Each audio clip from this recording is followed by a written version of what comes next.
जय हिंद मित्रों, कड़वी सच्चाई कार्यक्रम में चर्चा बुलंद है। लाहौरिया परिवार की संयुक्त प्रॉपर्टी कब्जा करने का जबरन प्रयास। लाहौरिया परिवार की संयुक्त प्रॉपर्टी जबरन कब्जा करने का प्रयास। मित्रों, ये बड़ा संगीन मामला है हरियाणा के हिसार नगर का, और एक बहुत प्रतिष्ठित परिवार जो लाहौरिया परिवार है, जिसका मैं स्वयं एक सदस्य हूं। और ये वाक्य है 1 जनवरी 2022 यानी कि इस नव वर्ष की पहली तारीख का। ये बहुत संगीन वाक्य है।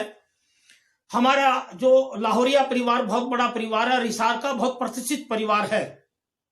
हम 5 भाई हैं। वाक्य ये है, आपको मैं प्रारंभ के अंदर जो जिन लोगों ने जबरदस्ती गुंडागर्दी करते हुए हमारी एक संयुक्त प्रॉपर्टी पे कब्जा करने का प्रयास किया, उसकी मैं प्रारंभ की सारी हिस्ट्री प्रारंभ में हमारी इस वीडियो LML जो हमारा यूट्यूब चैनल है, LML जनता की आवाज की तरफ से मैं क्रांतिवीर पत्रकार मदन लाहौरिया हमारे सभी दर्शकों के सामने इस गंभीर जो हमारे पे हमले वगैरह हुए हैं और इस गंभीर स्टोरी को मैं बहुत विस्तार से प्रारंभ में आपको रखने जा रहा हूं। नव वर्ष की जो 1 जनवरी की शाम को जो हमारे लाहौरिया निवास हिसार लाहौरिया चौक के पास हमारी जो बार प्रॉपर्टी हैं, 20 दुकानें हैं, वो अलग अलग हमारे हम 5 भाई हैं, 5 भाइयों को बटी हुई। उसमें एक दुकान नंबर 5 और दुकान नंबर 6 का ये किस्सा है। हमारी एक पुराने समय से 50 वर्षों से लगभग पुराने समय से हमारी 2 बेसमेंटें हैं, जिनका रास्ता लाहौरिया परिवार का जो हमारा परिसर है 5000 गज का, 5 कोठियों का सामूहिक संयुक्त परिवार का, उसके अंदर से उन बेसमेंटों का रास्ता जाता है।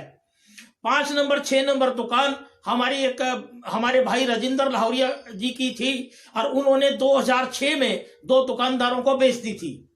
उन दुकानदारों ने 10-15 साल 16 साल कोई बातचीत नहीं की। अचानक अब पिछले साल 2021 से यह वाकया चल रहा था, जब मैंने इस बात को सर्च किया कि 1 जनवरी 2022 को जब उन्होंने हमारी उस दुकानों में से जो दुकानें उनको बेची हुई थी उनका फर्श तोड़ करके उन्होंने जो हमारे संयुक्त परिवार के अंदर जो तहखाने थे उन तहखानों में रास्ता निकाल करके और अंदर हमारे प्रवेश करने की कोशिश की। ये मैं प्रारंभ में बता देता हूं कि ये हमारा संयुक्त परिवार की जो हमारा फैमिली पार्टीशन हुआ था 24 मार्च 1992 की, हमारी 1992 की फैमिली सेटलमेंट एग्रीमेंट है। और ये जो 2 तहखाने हैं ये हमारे उस फैमिली सेटलमेंट में अनडिवाइडेड रह गए थे। तो अनडिवाइडेड का ये मतलब नहीं है कि कोई इस पे संयुक्त परिवार का क्लेम नहीं था। संयुक्त परिवार की प्रॉपर्टी थी और हमारी जो जमीन की, हमारे बाग का इसमें सामान और हमारे स्कूल का सामान रखा रहता था। जो अलग अलग भाइयों को प्रॉपर्टी बटी उसमें ये राजेंद्र लाहौरिया को ये तहखाने नहीं मिले थे। इसी प्रकार जब राजेंद्र लाहौरिया ने वर्ष 2006 में इन दुकानों को बेचा और रजिस्ट्री कराई तो उसमें भी इन तहखानों का मेंशन नहीं है, क्योंकि कानूनी तौर से ये हमारी संयुक्त परिवार की जो प्रॉपर्टी ये अनडिवाइडेड थी और इस पे किसी भी भाई का कोई क्लेम नहीं था। संयुक्त रूप से हमारा जो स्कूल है लाहौरिया स्कूल, उसका सामान और संयुक्त सामान इसके अंदर पड़ा रहता था। अब सवाल आता है कि उन दुकानदारों ने जब 2006 में दुकानें खरीदी, ये कानूनी रूप से एक सवाल आता है और ये एक महज सवाल है कि अगर कोई भी व्यक्ति आज कोई भी दुकान खरीदता है, रजिस्ट्री कराता है, मान लो उसमें तहखाने का वर्जन नहीं है और पहली बात तो ये है कि वो ज्ञानवान थे। कोई भी अगर तहखाना उस वक्त बना हुआ है और पुराना तहखाना है, बेसमेंट है पुरानी, तो रजिस्ट्री कराते वक्त ये कानूनी रूप से है कि वो व्यक्ति जो परचेजर है वो जरूर उसका जिक्र कराएगा या जरूर सेलर उसका जिक्र करेगा। रजिस्ट्रियों में कहीं भी जिक्र नहीं है। इस 12-13 साल में उन दोनों दुकानदारों के मन में लालच आया और दूसरा सवाल ये आया कि लालच करने के बाद उन्होंने धीरे धीरे हमारे परिवार के सदस्य ही राजेंद्र लाहौरिया जी को अपना गुड फेथ में लेके, कॉन्फिडेंस में लेकर के, ये जो मुझे विश्वसनीय तरीके से जो पता लगा, बाद में हिसार की जनता से जो पता लगा कि एक दुकान जो थी वो एक कन्नू सैनी के नाम की जिसपे FIR है उसकी, और एक ललिता टांग की महिला पे 5 नंबर और 6 नंबर एक कन्नू सैनी पे थी। तो उस कन्नू सैनी ने राजेंद्र लाहौरिया को गुड फेथ में लेकर के वर्ष 2021 में, यानी आज से 6 महीने पहले, कि जी हमने ऊपर बनानी और नीचे तहखाने में हमें इसका जो नींव जो पिलर है वो गाड़ने दीजिए। तो यहाँ एक सवाल एक और उभरा आकर के, अगर राजेंद्र लाहौरिया ने या जो हमारे परिवार के जो मुखिया प्यारेलाल लाहौरिया ने उस वक्त भाईचारे में इनको अगर पिलर नीचे गाड़ने दिए, तो उसका यह मतलब नहीं है कि वो तहखाने इनके बन गए। इन्होंने साजिश रची, बड़ी भारी, इस प्रॉपर्टी को हथियाने की साजिश रची, और 6 महीने पहले ही उसके अंदर जो पिलर भाईचारे में लगाने दिए और उसको उन्होंने धीरे धीरे करके कन्नू सैनी ने जो हमारे किसी भी परिवार के, लाहौरिया परिवार के अन्य सदस्यों के संज्ञान में यह बात नहीं आई, ना ही उनके विश्वास में थी बात ली गई और ना ही उनकी जानकारी में दी गई। और पिछले 4-5-6 महीने में जो 6 नंबर दुकान है कन्नू सैनी की, उसके अंदर उसने गुप्त रूप से पिलर लगाने के बहाने उसने अंदर पूरा रास्ता खोल दिया, फर्श पाड़ा और फर्श पाड़ के नीचे सीढ़ी उतारी और अंदर उसने अपनी टाइलें लगा दी। ये जब घटना अब खुली, उसके बाद जो पड़ोस में ललिता टांग की दुकान है, 5 नंबर दुकान, ललिता टांक अपनी गैस की एजेंसी चलाती है और वो एससी महिला है। उनके पति पायलट है मिस्टर राजेश कुमार, किसी भी एयर सर्विस में। तो उस ललिता टांक के मन में भी लालच आया और उसने भी अब फर्श पाड़ करके कुछ 7 ट्राली मिट्टी की करवाई और उसके अंदर भर्ती करने लगी। तो लाहौरिया परिवार के सदस्य राजेंद्र लाहौरिया, प्यारेलाल लाहौरिया ने जब संज्ञान लिया उसका, और उसके अंदर जब संज्ञान लिया, जब पता लगा, तो जब इधर से नीचे से लाहौरिया परिवार के सदस्य एक सुराख बंद करने लगे, तो 1 जनवरी को इन्होंने, अब 2022 की 1 जनवरी को 100-150 लोगों के साथ इन्होंने लाहौरिया परिवार पे हमला किया। तो हमला करने के बाद जब मुझे सूचना आई, मैं गुड़गांव रहता हूं और हम 5 भाई हैं, मैं सबसे छोटा भाई हूं, हमारी संयुक्त परिवार की प्रॉपर्टी है। जब मुझे पता लगा और कुछ जो हिसार के यूट्यूब चैनल के लोग हैं, उनमें एक बीबीएन वाला, उनको बगैर तथ्य बताए और गलत तरीके से हमारे पूरे लाहौरिया परिवार को बदनाम करने की कोशिश की गई, जबरदस्त बदनाम करने की कोशिश गई। उल्टे चोरी के वाक्य दिखाया गया और तोड़फोड़ का हमारे ऊपर ही वाक्य दिखाया गया। हमारे परिवार की एक महिला के ऊपर एससी एक्ट लगवाया गया, जबकि उन्होंने फर्श तोड़े, हमारे संयुक्त परिवार की प्रॉपर्टी के तहखाने तोड़ करके अंदर प्रवेश किया पूरा। उस वक्त की वीडियो भी मैंने देखने के बाद, उसके बाद हमने संज्ञान लिया। 1 जनवरी को इन्होंने हमारे पे एफआईआर दर्ज करवाई, हमारी एक महिला सदस्य पे और एक लड़के पे। 2 जनवरी को हमारे लाहौरिया परिवार के सदस्य की तरफ से, राजेंद्र लाहौरिया की तरफ से एफआईआर लॉन्च हुई संगीन धाराओं के अंदर।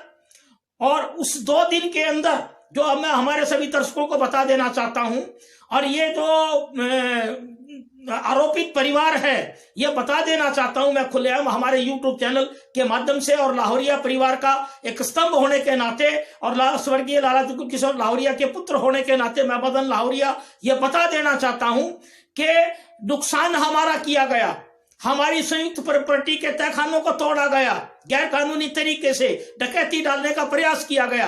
परंतु जिन लोगों ने राजनीतिक रंग देने की कोशिश की, बहुत बुरी तरह हमारे परिवार की, हमारे पिताजी के नाम को बदनाम करने की कोशिश की गई, हिसार नगर की हमारी सामाजिक छवि, राजनीतिक घराना और बहुत बड़े घराने की हमारी छवि मिटाने की कोशिश की गई, वो बहुत गलत तरीके से। और उसमें सबसे बड़ी भूमिका निभाई ये जो कन्नू सैनी है, उसका सुनने में आता है कोई रिश्तेदार है या कोई कजन ब्रदर है, जो अजय सैनी है, राजगुरु मार्केट हिसार की जो है उसकी वेलफेयर एसोसिएशन का प्रेसिडेंट है।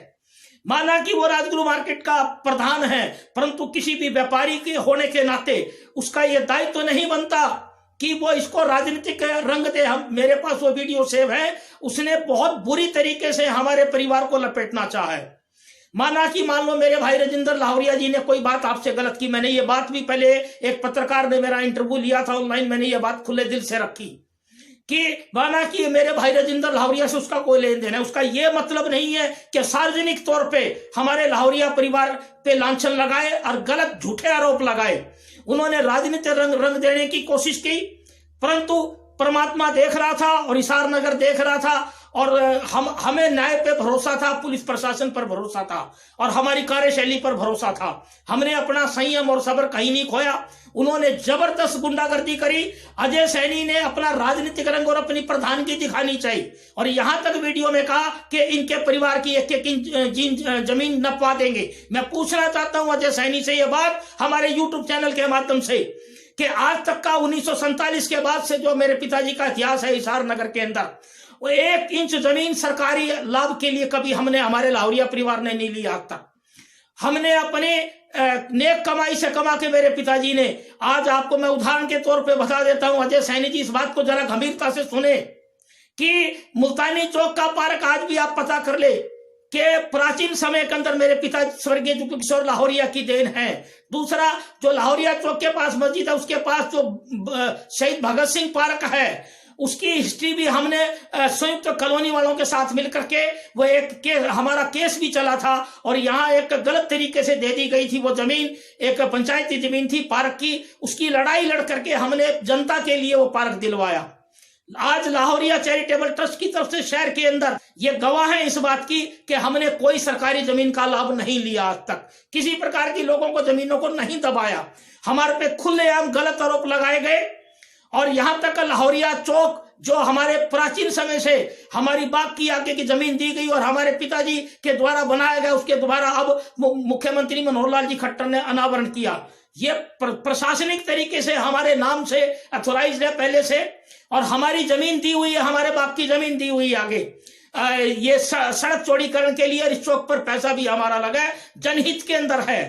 तो ये मैं आज हमारे इस यूट्यूब चैनल के माध्यम से बता देना चाहता हूं कि हमें न्याय प्रणाली पर, पुलिस प्रशासन पर विश्वास था और एक बार ऐसा माहौल बना दिया गया राजनीतिक तौर पे।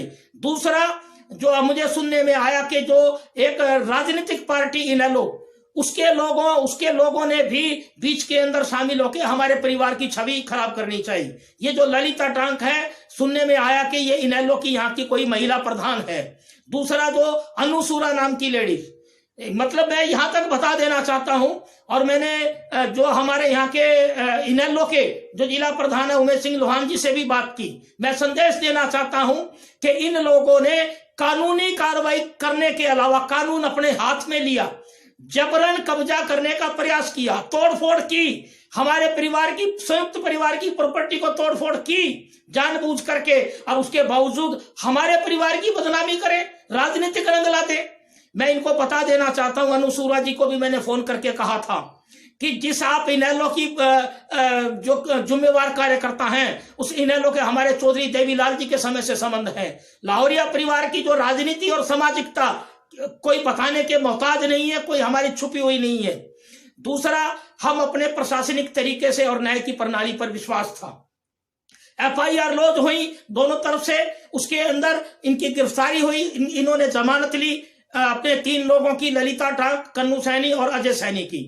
उसके बाद जो हमारे पूरी पुलिस प्रणाली ने पूरी जांच की, हमारे तहखानों के अंदर से एंट्री है, हमारी पुरानी पुश्तैनी जगह है, उसकी जांच के बाद हिसार के SDM महोदय ने 18 जनवरी को इनको नोटिस भेजा 145-146 का सीलबंदी के लिए, क्योंकि दोनों तरफ से तनाव था हमारे अंदर। जो हमारे स्कूल के सारे आदमी रात को, क्योंकि मोहरे इन्होंने तोड़े और बार बार तोड़े, ऐसी हमारे पास वीडियो हैं, इन्होंने बार बार कोशिश किया जबरन अंदर प्रवेश करने का, उसके बाद कई बार प्रयास किया। तो ये सारी मद्देनजर देखते हुए 18 जनवरी को SDM महोदय ने इनको नोटिस भेजे सीलबंदी के लिए, परंतु इन्होंने कोई परवाह नहीं की। उसके बाद दोबारा अभी 31 जनवरी को जब नोटिस भेजे गए 145-146 की धारा के, तो उसके खिलाफ, उन धाराओं के खिलाफ ये एडिशनल सेशन जज के इन्होंने क्रिमिनल रिवीजन लगाई और वो अभी 2 फरवरी को इन्होंने लगाई और 3 फरवरी 2022 को एडिशनल सेशन जज ने भी इनकी डिसमिस कर दी। और हमें इस बात का विश्वास है, और कल यानी कि जो कल की तारीख के अंदर 8 फरवरी 2022 को वो बेसमेंटें कानूनी तौर से सील की गई हैं। तो अब मैं आपको, हमारे सभी दर्शकों को बता देना चाहता हूं इस बात के लिए कि ये जो पूरी न्याय प्रणाली और जो हमारा विश्वास था, हिसार पुलिस प्रशासन और न्यायिक अधिकारियों और जुडिशरी के लिए मैं धन्यवाद करता हूं। हमें विश्वास था लाहौरिया परिवार को कि न्याय हमें साथ देगा। हमने किसी भी प्रकार से कोई राजनीतिक रंग नहीं दिया। अन्नू सूरा को भी बता देना चाहता हूं कि राजनीतिक रंग इस प्रकार से गलत ना पेश करें। और अजय सैनी को बता देना चाहता हूं कि वो एक राजगुरु मार्केट व्यापारी प्रधान है, वो अपना कानून की तरह से लड़ाई लड़े इस बात के लिए, और कोई भी जबरदस्ती करने की कोशिश ना की जाए। दूसरा, मैं आज एक हमारे दिल में, मेरे दिल में यह भी पीड़ा है कि 6 महीने पहले भी यानी कि हमारे लाहौरिया परिवार की कुछ कमजोरी देखते हुए इन्होंने जबरदस्ती यह काम करना चाहा। ये माना कि सब परिवारों में आज कमजोरी होते हैं। हम 5 भाई हैं, एक भाई हमारे देहांत हो गया, 2 भाई हम बाहर रहते हैं, मैं गुड़गांव रहता हूं, दूसरे भाई महेंद्र लाहौरिया बाहर रहते हैं। हमारे जो 2 भाई हैं राजेंद्र लाहौरिया और प्यारेलाल जी लाहौरिया, उनकी कुछ गतिविधियां थोड़ी सी हमारे लाहौरिया चैरिटेबल ट्रस्ट में भी गलत रही हैं, जनता से मुझे बातें मिलती रहती हैं। दूसरा, एक बात थोड़ा सा गलत उनसे भी हुई है, तो उसका ये मतलब नहीं है एक भाई की गलती है तो आप कानूनन लड़ाई लड़ें। पूरे हमारे पिताजी के नाम को आप बदनाम नहीं कर सकते, लाहौरिया परिवार के खिलाफ नहीं जा सकते। तो उसके अंदर मेरा यह भी कहना है, जनता से बहुत बातें आई मेरे पास और आज मुझे मजबूरन ये संदेश देना पड़ रहा है, क्योंकि अब वो सीलबंदी भी हो गई है और कानून अपना काम कर रहा है। तो मेरा हिसार की सारी जनता को यह संदेश है, और जिन साथियों ने सहयोग करा है लाहौरिया परिवार का, पुलिस प्रशासन अधिकारियों ने, एसएचओ साहब ने, डीएसपी साहब ने और हमारे जजेज ने और दूसरे जितने भी हमारे सहयोगी साथी रहे हैं, उनका मैं दिल से धन्यवाद करता हूं। और दूसरा, जो आरोपित हैं जिन्होंने जबरदस्ती तोड़ा है, उनसे भी मैं सहदिल प्रार्थना करता हूं कि वो कानून की लड़ाई लड़े। हमने हमेशा समाज के लिए काम किया, समाज के लिए मरे बिटे हैं, कभी भी हमने किसी की जमीन पे कोई कब्जा नहीं किया। तो आज मैं हमारे इस यूट्यूब चैनल एलएमएल जनता के माध्यम से संदेश देना चाह रहा हूं कि ये जो जबरन कब्जा करने का प्रयास किया, हमें भगवान पे विश्वास था, न्यायिक प्रणाली ने आज सीलबंदी की है, कोर्ट में केस है, किसी भी प्रकार से इस मामले को राजनीतिक तुल ना दिया जाए। और हिसार का मीडिया और जो हमारे पत्रकार बंधु भी हैं इस बात को समझे कि बगैर तथ्य के किसी भी परिवार की सामाजिक छवि और राजनीतिक छवि खराब ना की जाए और न्याय प्रणाली के अनुसार ही चले। और ये लाहौरिया परिवार की जो संयुक्त परिवार की प्रॉपर्टी है, मैं फिर दावे से कह रहा हूं, ये इस पे इनका कोई अधिकार नहीं है। ये अपने कानून के हिसाब से बात रखे, कोई भी जबरन हमले का या जबरन कब्जे का प्रयास ना करें। जय हिंद, वंदे मातरम।